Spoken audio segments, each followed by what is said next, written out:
मित्रा, तू जी आज काय लाईफ जगतोय ना, पबमध्ये जाऊन पार्ट्यांमध्ये जाऊन एन्जॉय करतोय, दारू पितोय, सिगरेट पितोय, नाचतोय, धिंगाणा घालतोय, हे सगळं व्हॉट्सअपला स्टेटसला टाकतोय. तुला वाटतं तुझी लाईफ एकदम सुपर्ब चालू आहे आणि एकदम ब्रँडेड लाईफ जगतोय आणि आम्ही जिमवाली पोरं काहीच लाईफ एन्जॉय नाही करत आहे, असं जर तुला वाटतंय ना, तर मित्रा तो तुझा खूप मोठा गैरसमज आहे. सगळ्यात मोठी गोष्ट म्हणजे आम्ही जिमला जातो फक्त आणि फक्त फिट राहण्यासाठी आणि ते सोन्याहून मौल्यवान आहे आमच्यासाठी. आणि तुला जर वाटतं की आमची लाईफ एन्जॉय नाही आहे तर मित्रा चुकीचं आहेस. आमच्या लाईफ एन्जॉय आम्ही खूप करतोय. तुला फक्त आमच्या जिमच्या डाएटचा एका दिवसाचा खर्च सांगतो. आम्हाला डाएटसाठी रोज अर्धा किलो चिकन लागतो. अर्धा किलो चिकन येतो 150 रुपयाचा डेली. त्याच्यानंतर आम्ही 15 ते 20 अंडी खातो रोज. आजला अंड्याचा मार्केट रेट आहे 90 रुपये डझन.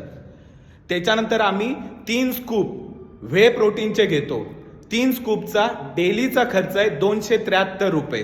हे तर झालं प्रोटीनचा विषय. दुसरं तुला सांगतो, आम्ही हेल्दी कार्ब्स घेतो, हेल्दी फॅट्स घेतो आणि फायबर घेतो, ते पण डेली. त्याचा तू खर्च काढ आणि हिशोब लाव आमचा डेलीचा खर्च किती आहे आणि त्याच्यानंतर महिन्याचा खर्च काढ, आमचा महिन्याचा खर्च किती होतो. नंतर सांग खरी लाईफ कोण एन्जॉय करतोय आणि सुपर्ब लाईफ कोण जगतोय. तर मित्रा, चुकीच्या भ्रमात राहू नको.